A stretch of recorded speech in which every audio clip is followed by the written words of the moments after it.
ও দিদি, তোমার স্বামী কোথায় গো? কেন আমার স্বামী তোর কি করবে? ওকে বলে দিও তো আমি প্রেগনেন্ট। মানে আমার স্বামীকে তোকে প্রেগনেন্ট করেছে? বিশ্বাস না হয় নাম্বারটা বলো, আমি ফোন করে শুনিয়ে দিচ্ছি।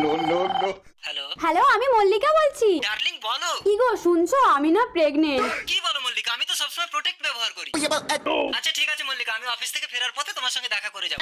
এই আগে তুমি বাড়ি এসে আমার সঙ্গে দেখা করো। কে? আমি দুর্গা। आपने जिस नंबर पर कॉल किया है वो अभी अज्ञान हो गया है। আসো কথা বল দুর্গা বৌদি, তোমার স্বামী তো পাগল হয়ে রাস্তায় রাস্তায় ঘুরছে। ভগবান, এ কি? স্বামী, স্বামী, তুমি আমার ভয়ে পাগল হয়ে গেলে আমি কি করতাম? বড্ড যে তোমার একটা যন্ত্র কেটে নিতাম। আরে স্বামী, আর যে পাগল হয়ে গেছে তার কথা ছাড়ো, তুমি ঘরে চলো, আমি তো আছি।